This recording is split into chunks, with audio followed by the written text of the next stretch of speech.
preforms up here. Now, Crystal Geyser only wants to take responsibility for, the trucking exhaust for bringing the preforms up to here. But that's, there's a whole process where these are made, and they don't want to account for that part of it. And I bring that up because there's like nitrous oxides are part of something that is just barely not significant. They've done all these calculations on all the pollutants, all the emissions from trucking and everything, all the air quality issues. And so the nitrous oxides just barely, in their calculations, are just barely under the threshold, which makes it a significant impact. And so we're trying to get our air quality guy to kind of address that they're missing a part of this. And, oh, now hazardous materials. Hazardous materials, my favorite. Well, again, again, they're saying, well, no one lives nearby. Do I have my slide? Put my slide on. Yeah, where's that slide?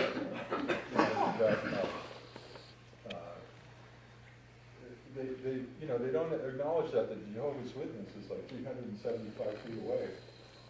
It's like, oops. There's somewhere. Keep going. He was on that last. There you go. There you go. Okay, like the Jehovah's Witness is like, right here. Right there. What's that? That's the a Jehovah's church. Witness.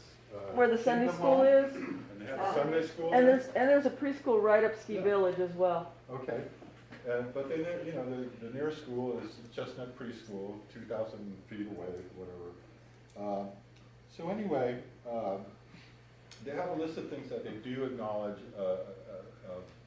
the hazardous materials that they have on site or will have on site. One of which is propane. And then so we got to thinking, what would happen if, and this is not to scare anybody. We don't want people to. I have a 100-gallon propane tank right next to my house, and we have like suburban propane is Right there. Right there. And then there's a E-Star up there. And so we have very large propane tanks in the area already, and we haven't had any catastrophes as of yet. Knock wood. There's the table. Use it. This is not wood. That's press board. What are you talking about? Oh, use real wood. There you go. I did see. I was in Lake Shasta for a while, and one of the things I witnessed was there was a meth lab that caught on fire. And then, the helicopters were coming over trying to keep it cool and all that. And then finally the propane tank blew up. And so we were wondering, what happens if they have a 30,000-gallon propane tank on the property, and they want to have a second one. And so we were wondering, well, what happens if the propane tank blows up? And so in kind of researching it, we found that when a really large propane event occurs, they want everybody to evacuate a mile away. You have to get out a mile away. And the reason for that is that if the tanks explode, there's pieces of the tank can go like 3,500 feet, and they'll be flaming.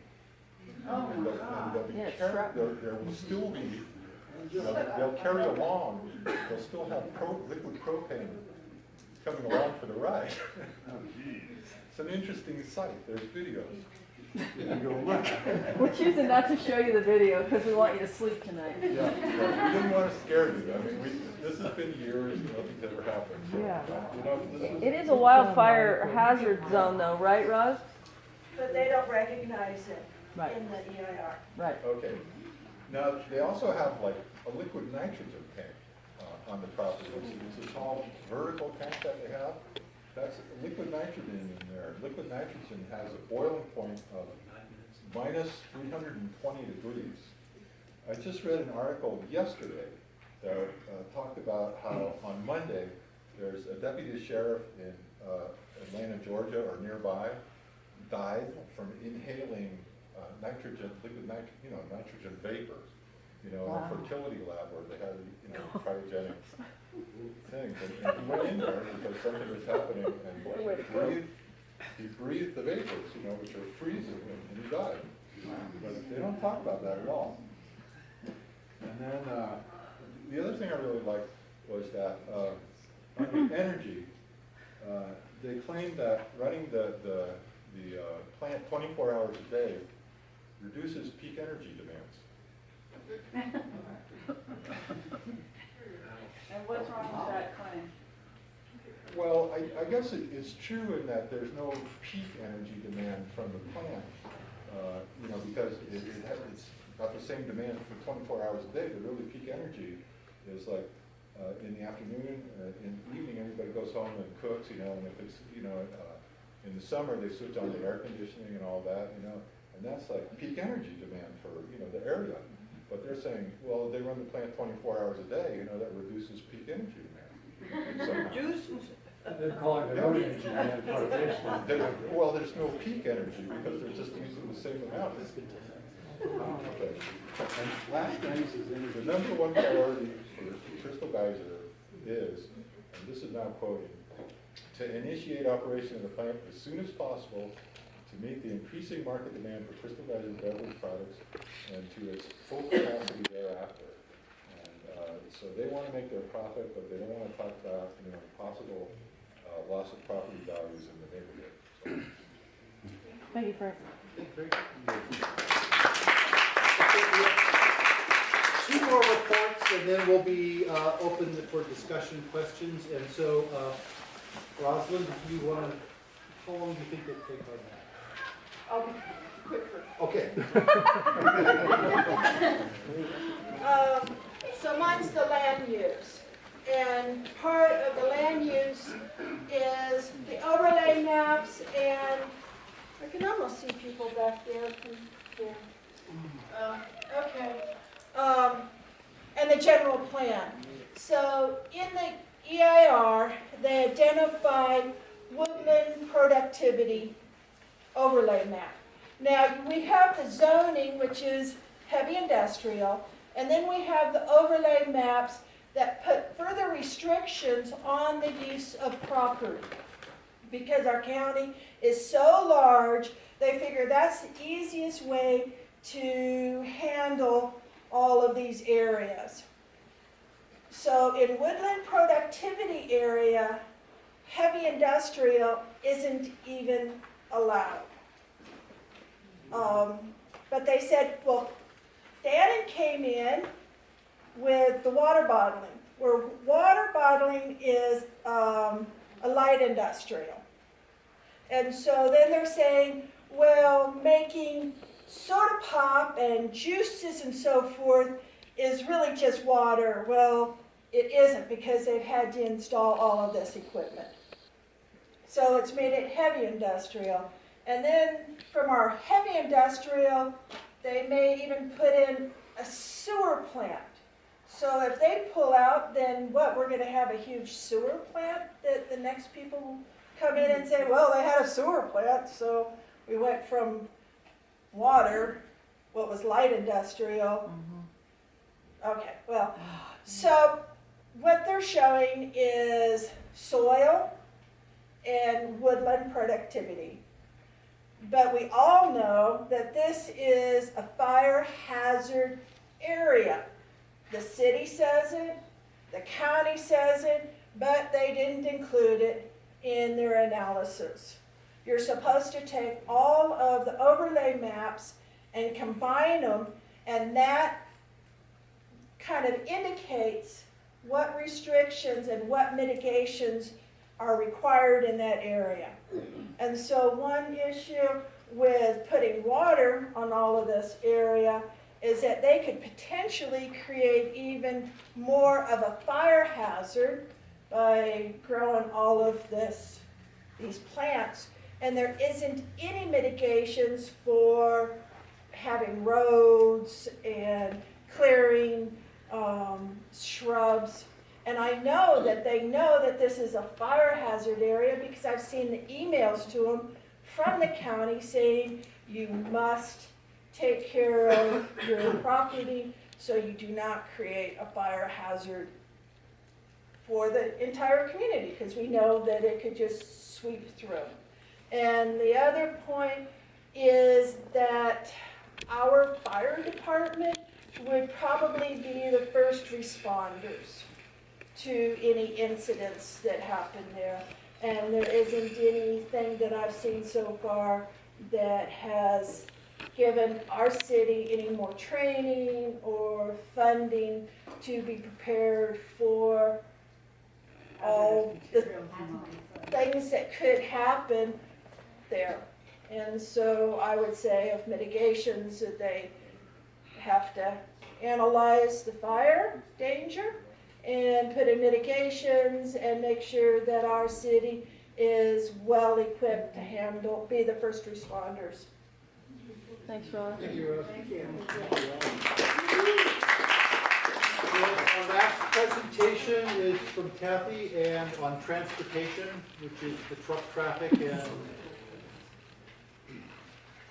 I know it's going to be 5 minutes because I'm reading it, and I practiced at home. Okay. With 2 lines operating at the plant, Crystal Geyser projects that there will be 100 truck traffic trips a day from their plant driveway near Cross Petroleum to the North Mount Shasta Boulevard on-ramp that leads to I-5. Truck traffic will be 24 hours a day. These trucks of unspecified size, they don't say how big these trucks are going to be, how many axles, that makes a difference. These trucks of unspecified size will impact the already problematic intersections of Nixon Drive and Ski Village Drive, as well as where Spring Hill Drive comes into the on and off ramps.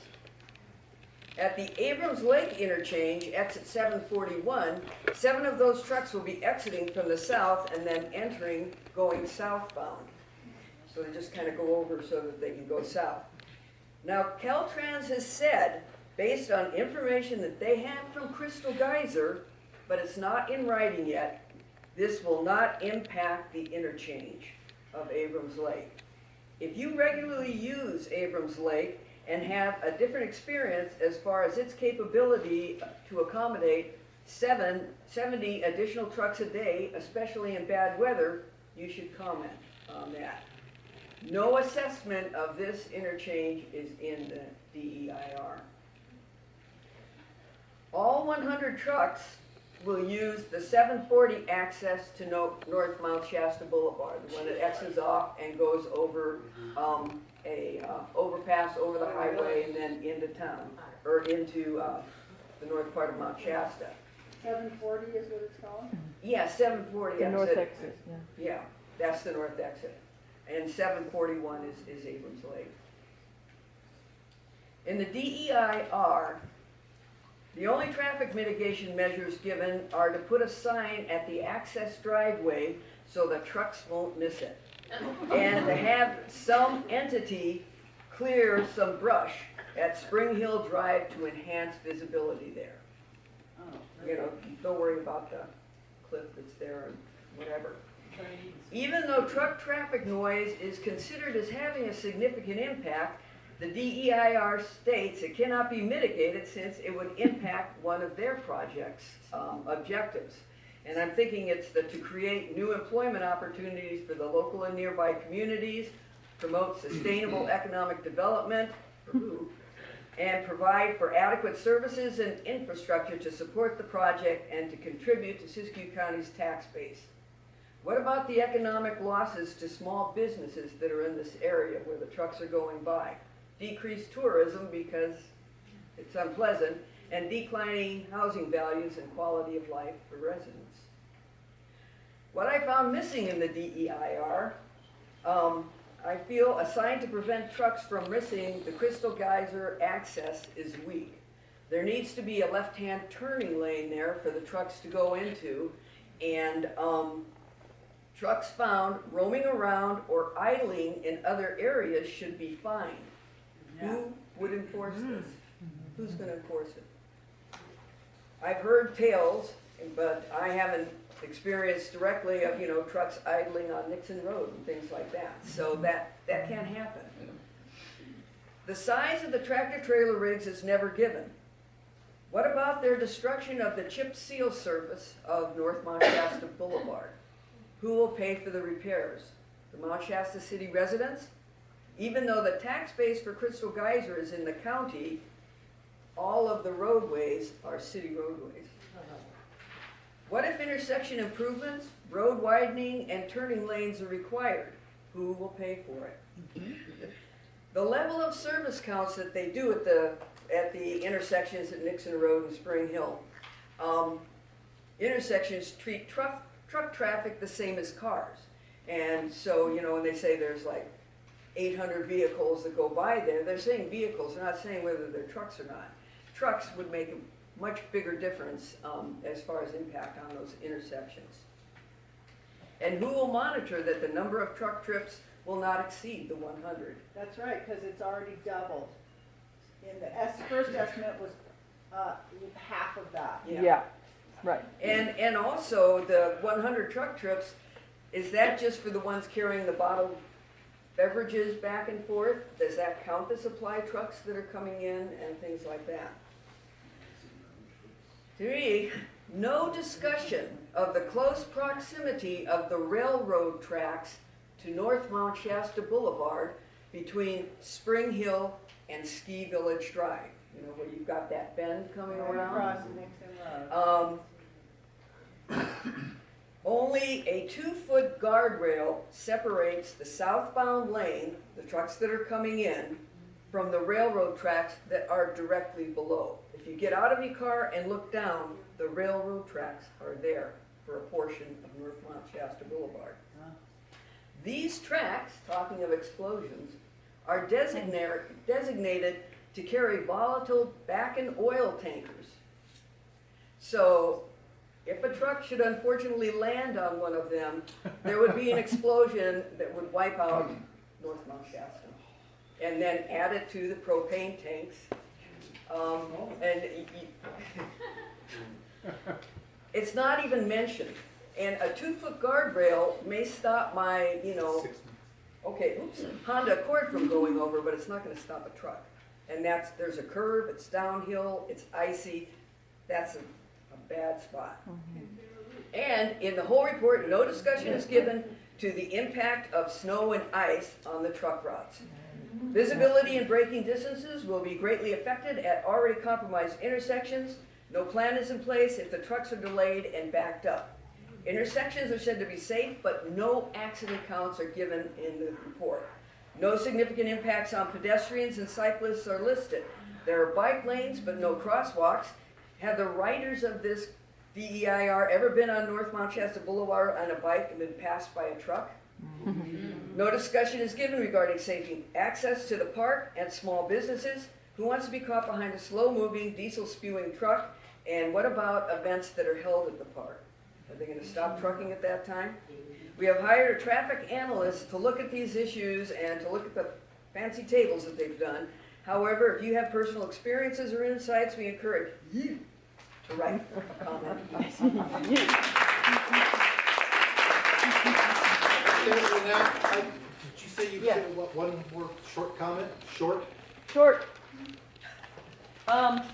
Couple things. One, there's a section called Cultural Resources, which we're not ignoring tonight. We will be commenting on that, but we also know that our friends from the Winnemem Wintu tribe are taking all this very seriously and also will be commenting under AB 52.